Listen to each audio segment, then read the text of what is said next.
Welcome to the Living After Faith podcast, a podcast designed to help you as you leave religion and move forward with your life. We are the official podcast of RecoveringReligionists.com, a recovery group founded by Dr. Darrell Ray, the author of The God Virus. We welcome your feedback. You can contact us by going to livingafterfaith.com, at facebook.com/livingafterfaith, and follow us on Twitter at LAF with me. And now, here's today's program on Living After Faith with Rich and Deanna Joy Lyons. I'm Deanna Joy Lyons. And I'm Rich Lyons. Come laugh with me. Today our special guest is Janet Heimlich. She's the author of Breaking Their Will, Shedding Light on Religious Child Maltreatment. And the moment I saw this book, Valerie Tarico invited us over to her home to meet Janet. And the moment I saw this book, I knew that I had to talk to Janet if I at all possibly could.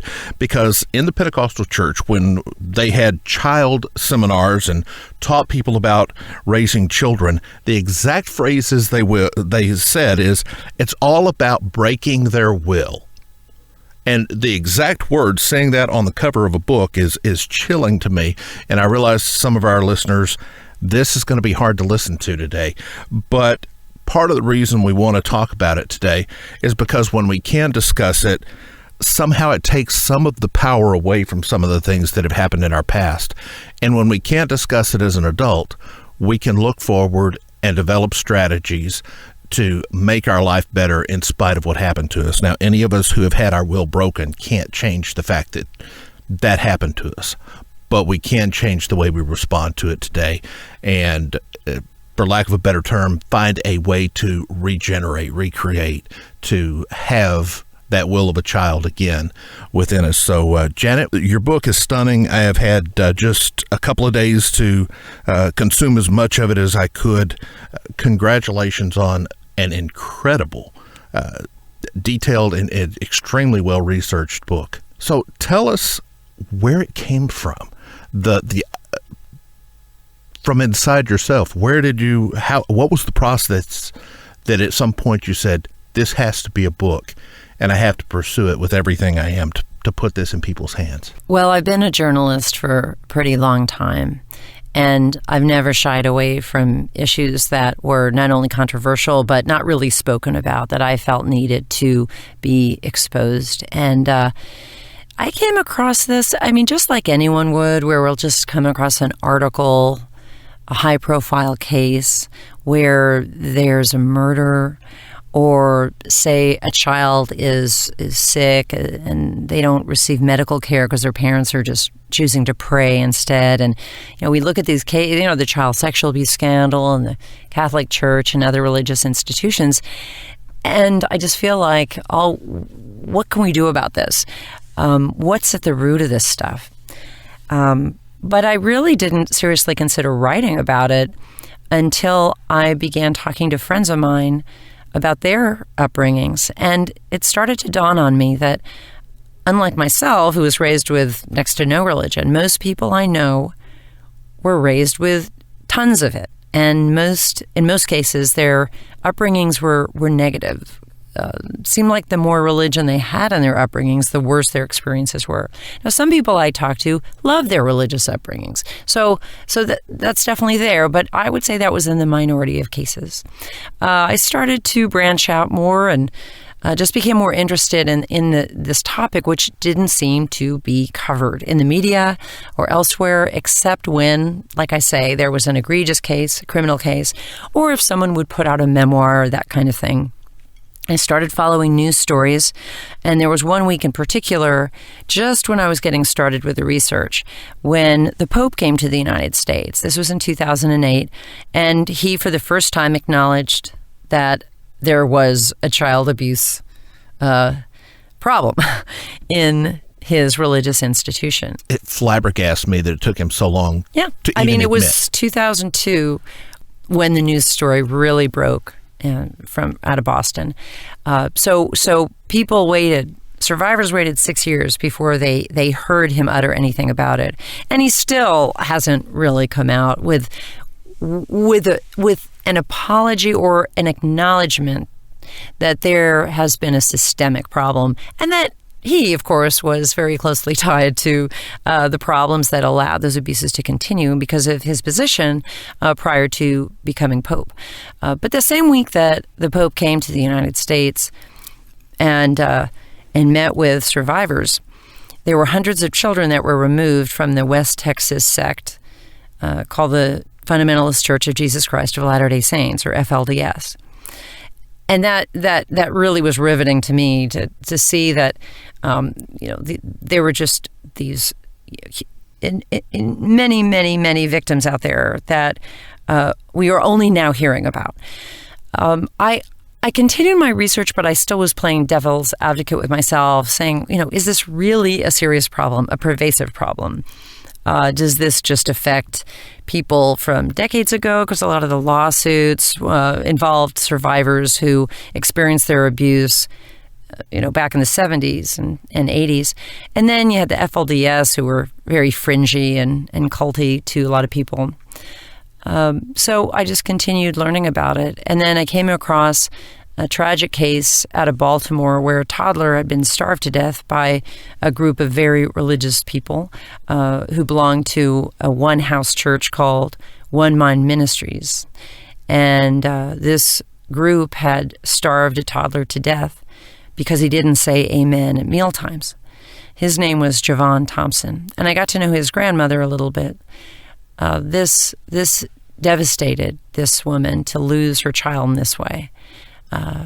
As most relatives feel when loved ones get involved in some sort of oppressive religious group, and so she lost her grandson in a horrific way, and it was also devastating to her that one of the perpetrators was the child's mother.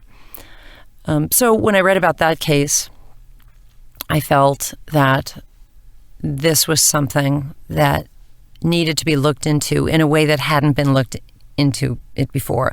I wanted not just to expose abuse problems in faith communities, but I wanted to also look at what kind of ties these cases together, whether the abuse is physical, emotional, sexual, or it's neglect-based. I really wanted to get at, when does religion go from being a nurturing experience to a dangerous one? And so I really set my sights on doing that. So in our area, a community called Cedro Woolley, a young girl was beaten and starved and died of hypothermia. And so we understand that this case came to your attention because it involved some religious abuse. Can you tell us your thoughts? Well, initially, when I read the news reports, I just thought it was a severe abuse case. I didn't know that religion played a role whatsoever, and certainly there are many abuse cases where religion doesn't play a role. But then I learned that this couple, who did claim to be Christian and go to church and pray and so forth, were also followers of a man named Michael Pearl, who's a Tennessee-based minister who, along with his wife, teaches that children should be, as he puts it, trained. And he is a strong promoter of corporal punishment. And he's written a book called To Train Up a Child that was found in the Williams' home. The couple who adopted Hannah Williams used many of Pearl's techniques to punish Hannah, as well as the boy that they adopted from Ethiopia. Hannah is actually one of 3 children who have died at the hands of followers of Michael Pearl. And in all 3 cases, the parents adopted Pearl's technique of going to the hardware store and buying 1/4-inch PVC pipe to use to spank the children. And this is something that Pearl tells his followers to do because he says it doesn't break the skin. He advocates spanking for children of any age, including babies, as well as other techniques such as giving cold baths if a child is having trouble with potty training and that kind of thing, fasting and so forth. So the Williams adopted a number of Pearl's techniques to punish Hannah and the boy that they adopted from Ethiopia to the point where they were severely abused. She died of hypothermia, which was helped along with malnutrition because they were starving her as well. There was also severe emotional maltreatment. They would lock Hannah in a dark closet and then play Christian music and Bible on tape and that kind of thing. What is so influential about a man like Michael Pearl? And mind you, this is a man that doesn't tell anyone to abuse children. I mean, he says to parents, don't spank in anger. You should be doing it correctly. You don't ever want to abuse. But at the same time, he comes off as a religious authority. He claims to be a parenting expert, even though he has no training in child psychology. And so he relies on ideas such as God wants you to spank your children, God spanks his own children, he draws from the Bible. And so people think that this man must be right in what he's saying because he supposedly has the ear of God. So there are many, many people who have bought his book, who visit his website and adopt his techniques. Certainly not all cases of child abuse come from religious families, but is there evidence that religion plays a role? I think there's no question that, especially in egregious cases, people who are prone to abuse children will look for and find just about any kind of tool or justification for it. So if they're going to church and they hear their pastor say, you should be getting your kids under control, you should be using corporal punishment for their own salvation and things like that, that's all that an abusive parent needs to then take it out on their kids and take spankings too far and that kind of thing. Many victims suffer immeasurably because if they're being punished in the name of God or in the name of a faith or by a religious authority, that leads to an incredibly confusing situation for them psychologically. So the abuse can be extremely damaging from an emotional standpoint. In a short podcast, we're not going to be able to discuss everything in this fascinating book. I'm going to recommend and put some links where people can buy the book because I strongly suspect a lot of us are going to find good reason to read this book. But one of the things in reading the child emotional or psychological maltreatment section, I find fascinating because, number one, you do a very good listing of things that are part of that. And I think if we look at that list, a lot of our listeners are going to say, hey, wait, that happened to me. Wait, my childhood was normal. Don't tell me my childhood wasn't normal. And yet, when they hear some of the things that happened in their childhood being defined as emotional maltreatment, I think there may be some aha moments here. Yeah, these are the 6 categories of emotional maltreatment as most clinicians can break it down. So in any situation, whether religion is involved or not, and there's emotional or psychological abuse or neglect, they break it down to spurning, terrorizing, isolating, exploiting or corrupting, denying emotional responsiveness, and then other forms of neglect. What I chose to do, because I saw that there were 4 that really popped out to me that I saw happening in a religious context, and those were the first 4. Right. So they would include, again, spurning, terrorizing, exploiting, and isolating. So when I was looking at these categories, I saw how so many people that I interviewed were telling me I was told that I was sinful. I was told that God was going to punish me because I was so sinful. I wasn't allowed to read mainstream books or magazine or get on the internet. I was made to proselytize and go door to door and, stay up for hours, in church and live my life for the church and that kind of thing, to the point where I couldn't even have close relationships with people outside the church. And all of those types of scenarios I've just described really can fall neatly under these 4 categories. And of course, there's oftentimes a combination of these 4. Yeah. You mentioned the child hiding in the bathroom at school, just totally terrified of the simple going to kindergarten and being a child. Yeah, Rose was somebody who told me her first memory was at the age of 3, when her mother sat her down and told her that her life had to be all about bringing Jesus into her life, serving Jesus. And in addition to that, she was to go out and convert anybody she could. A 3-year-old child. Yeah, this was her upbringing, yeah. So when she started kindergarten, she was a shy person to begin with. She was so terrified of having to approach her teachers and friends and carry this huge mission and with the threat of hell. With the threat of hell if she failed. Yes. So she literally would just stay in the bathroom throughout elementary school. She would be in there for such long periods of time that they would just, the school didn't know what to do with her. Took her to the principal's office. I mean, there was just no help that she was getting. This was what when she looks back on her childhood, that is what she remembers, is just this terrified state and spending hours in the bathroom of her elementary school. A lot of times, what I am seeing now in people who, as an adult, choose a church, a lot of times when I deal with people who are in an abusive church, a church that you would consider a cult, I find the same forms of psychological, emotional abuse. I mean, you can go down the exact list you just read. Are these people somehow choosing that because it's a comfort zone in a bizarre, discomforting, disturbing way? It feels like home. I think that there is a huge area of study that still needs to be done. There is a lot, I think, psychiatrists and psychologists need to learn about this.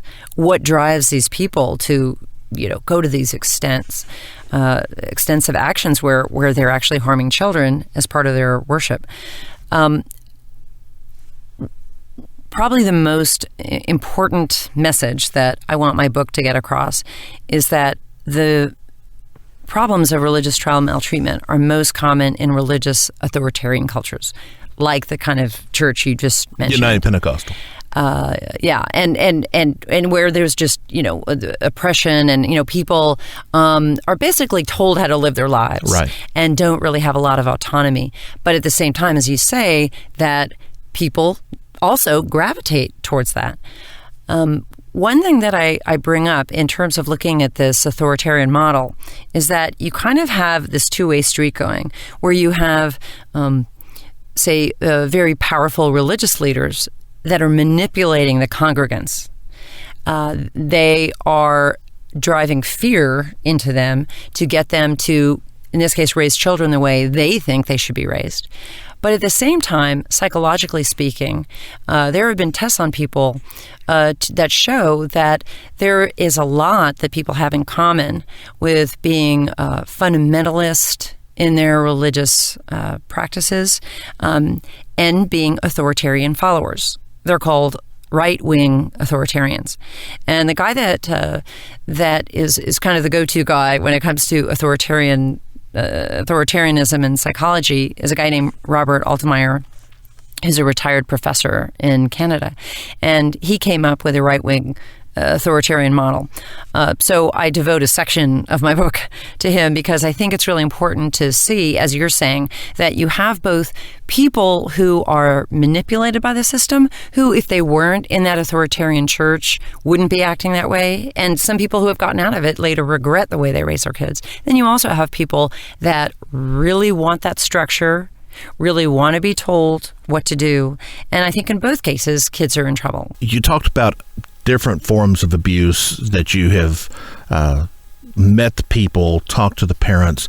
Share with us some of the other stories that you have experienced. Well, I wanted to talk more with perpetrators.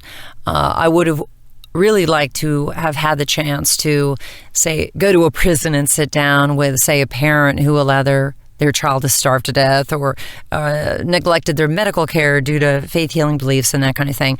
I really didn't have the opportunity to go into that kind of detail in my research. I plan to do that in the future. But I did talk to a number of people who raise their kids in authoritarian religious cultures. And I read a lot of news stories where people who were in those environments were interviewed and that kind of thing. And what a lot of those parents would say is, this is kind of what everybody was doing. I can't explain, what would have led me to allow my children to die of medical neglect. All I can say is that is what was done. We all believed that faith healing was the way to go. And now looking back on it, there was just such regret that these people expressed. And I think in that sense, we really have to acknowledge that the parents oftentimes are victims as well of these systems. Or, for example, a good friend of mine who raised her kids in Jehovah's Witnesses. And she joined, like a lot of people join those kind of groups when she was a teenager. And so she raised her kids in that organization for 20 years. Now she looks back and she realizes, okay, spanked too much, told my kids they were not going to make it to heaven with the rest of us after Armageddon hits because they misbehaved, and just these authoritarian parenting techniques that she really regretted. I think what's really important is that parents take a look at the religious environment they're raising their kids in now and ask the question, is this an authoritarian system? And in the back of my book, I do provide a long list of questions that parents can ask themselves to try to get a handle on that.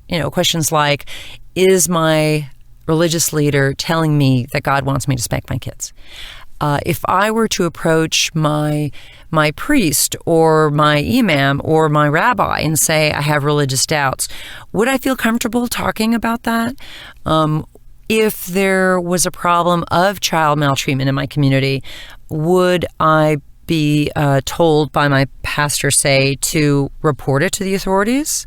Or would I be told, no, I should bring it to the religious leadership? So things like that can kind of be good tip-offs as to whether or not you're raising your kids in that kind of environment. For people who have been raised in that environment, they're adults now, they've experienced difficulty in life, they still hear the voices from those years ago chewing on them. For instance, my nickname growing up was Shit for Brains. I'm ADD, and everybody who listens to the podcast knows that. Everybody who knows me knows that. But back then in Marshall, Texas, ADD didn't exist. You just needed another spanking.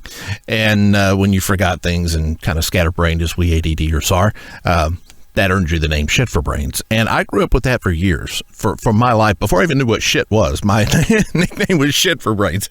But those words, even a 49-year-old man who has rejected the basis of that, it triggers, still hears the words. Well, you might be able to speak on this more than I, but one thing I was hoping that my book would do, I'm not a psychologist, I'm not a religious leader, so there is very little that I feel I'm equipped to do in terms of offering guidance in that regard.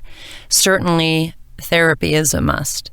But one thing I did want my book to do would be to offer some kind of pathway to understanding as far as what happened to you, what were the roots of those behaviors that allowed you and so many other people to experience that. And so a lot of survivors have said to me, it was really helpful just understanding what the hell was going on in my community, and how, this wasn't something that was just in our household, but was kind of the system that we all were experiencing to some degree or another. So I think just kind of giving it a name, as one survivor said to me, has been helpful for people. So I do think, reading the book would be kind of a good starting point. Right. But beyond that, of course, there are many resources that people can go to online.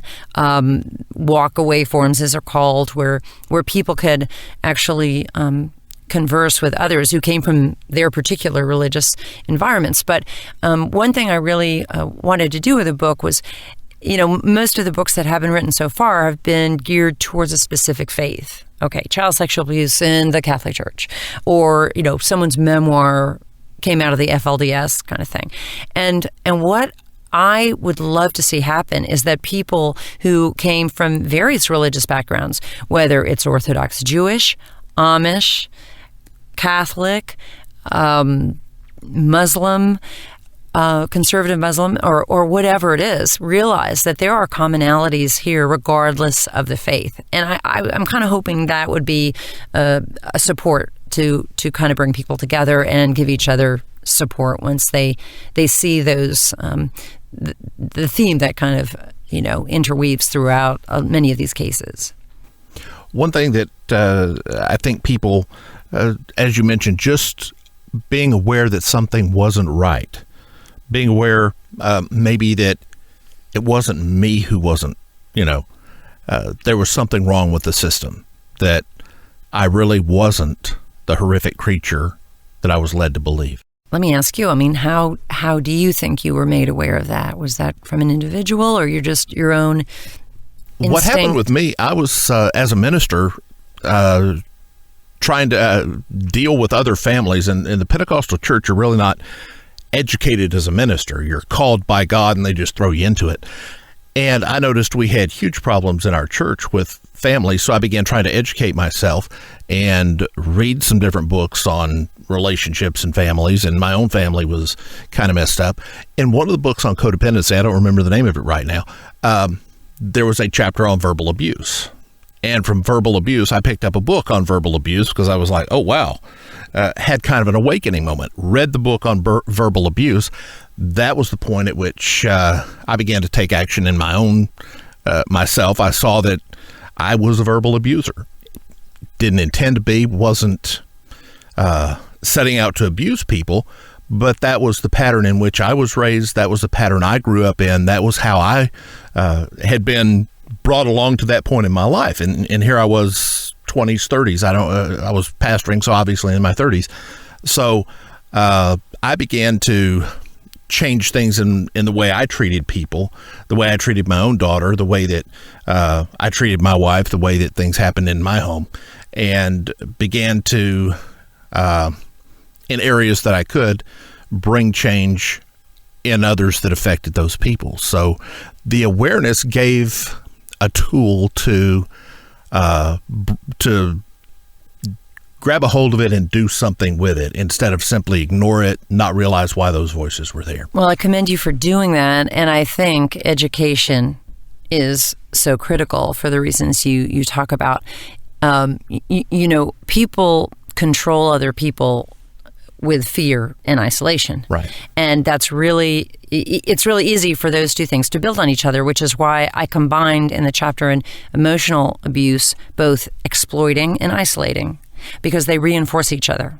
So it can be scary for somebody to say, go to the library and get a book that's, say, about psychology, if their religious community really frowns on that and says that, that's really kind of evil stuff, and you're going to find everything you need from the church. Well, then if you can kind of break out of that, you can learn a little bit more. You realize the control factors that have been going on throughout your upbringing, and how fear and the verbal abuse you're talking about, I'm going to guess, has to do with not without unintentionally instilling fear in people, right, about hell and fire and brimstone and all that kind of thing. So once you see that there is the use of terror being used to control people, that can be a very mind-opening experience. So I think, as you've just talked about, education begins that process. I absolutely agree. As a church member, I would not have felt the liberty to go and pick up a book on the books. I would have gone to the pastor. That was what we were taught. As the pastor, I felt responsibility to go to the bookstore and pick up a book and try to help people. So I think in that position, I was fortunate to be where I was when I was dealing with that particular situation. You had some authority, you had some autonomy, and you had the allowance to do that. That membership maybe wouldn't have felt comfortable doing. So it's great that you took that step and then were able to help people in the process. Thank you. It sounds like you kind of shifted things from more of an authoritarian type of leadership to something that was more compassionate. So shortly after that, we had leadership changes, not in personnel but in policy, where we set up small groups within the church, and a lot of that's still culty stuff. But what I was trying to do is diversify myself from 100% of the responsibility and thus a totalitarian type of management within the church. It won't fly under Pentecostal or probably any other totalitarian type regime. My regime crumbled as a result, but that was probably a positive thing. Anyway, one of the things I really hope, and I think that our listeners would hope, is that we could stand here today and give them here's the 5 steps you need to take to be totally recovered. But unfortunately, from my perspective, I'm going to assume from yours, we can't give them that. Well, there are resources for that. And actually on my website, which is breakingtheirwill.com, I review a couple of books that you mentioned, Valerie Tirico. She has a book called Trusting Doubt, which kind of approaches this from an intellectual standpoint. And in that review of her book, I also write about another book by Dr. Winnell, and that kind of comes at it more from the psychological and emotional perspective. So there are books like that people can go to, as I mentioned, websites, and I have a huge list of resources on my website. So I hope that will offer help to folks. Absolutely, and we do want to steer people there. Again, it's breakingtheirwill.com, and the book is Breaking Their Will. We're talking with Janet Heimlich, and fabulous. I wish we could spend hours talking with you. I know you're going to go up and see the Space Needle in the Pacific Science Center, and but what we do want to do is steer people to that website, get the book, and take the time, invest the time to educate yourself and to get therapy. I make no bones about it on this podcast. I have been in therapy for years. Still, from time to time, when I get triggered, I run to Lynn's office and say, "Oh no, help me, here's what happened." I take no shame in that whatsoever. In fact, if I can pat myself on the back for anything, it's that when I realized I needed help, I didn't hide from it, I got help. And I encourage that. Yeah, and so, people can understand that these kinds of abuses, whereas we learn about the real high-profile cases where there's a death or something like that, and it's physical abuse or medical neglect or that kind of thing. The emotional issues are ones that survivors live with for decades, and so the seriousness of that just cannot be overlooked. I also want to say too, though, that for those that want to try to do something about this problem, the faith community is actually the answer in terms of trying to, bridge this chasm that exists between, let's just say, us reasonable folk and the fundamentalist, orthodox, extremist folks on the other side where the problems are occurring. So I strongly advocate for, I work with religious leaders to try to do that because I can't make that leap. No.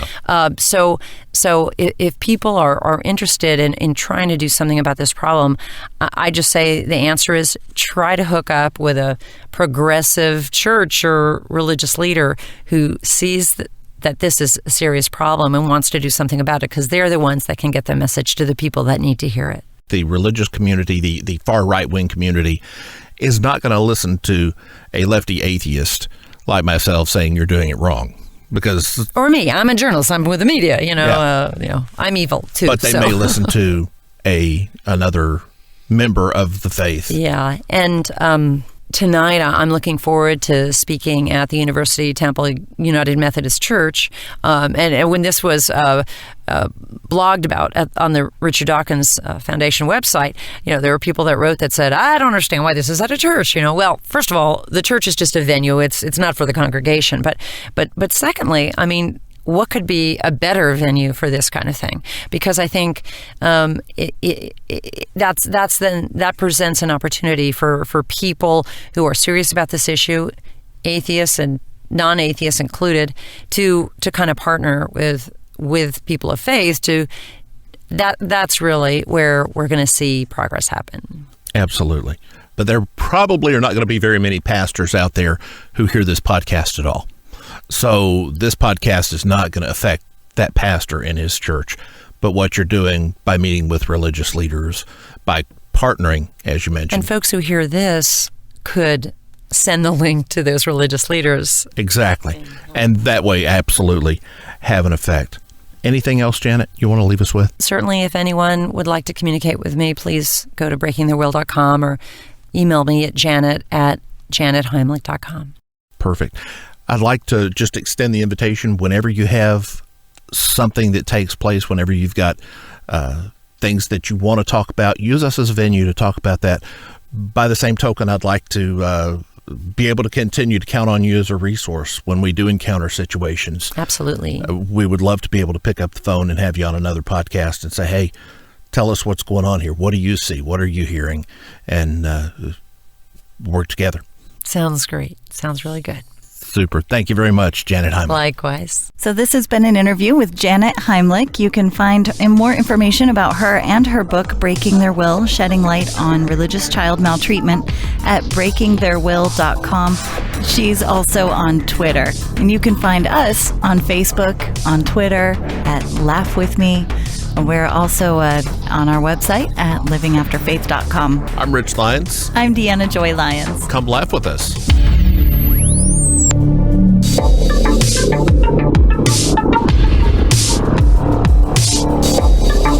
Thank you for listening to the Living After Faith podcast with Rich and Deanna Joy Lyons. Living After Faith is a podcast designed to help you as you leave religion and move forward with your life. We are the official podcast of RecoveringReligionists.com, a recovery group founded by Dr. Darrell Ray, the author of The God Virus. The music for this show is provided by Morrison's Prophecy. See livingafterfaith.com for a link to more music from Morrison's Prophecy. We welcome your feedback, and you can find phone numbers and email addresses at livingafterfaith.com, at facebook.com/livingafterfaith, and follow us on Twitter at LAF with me.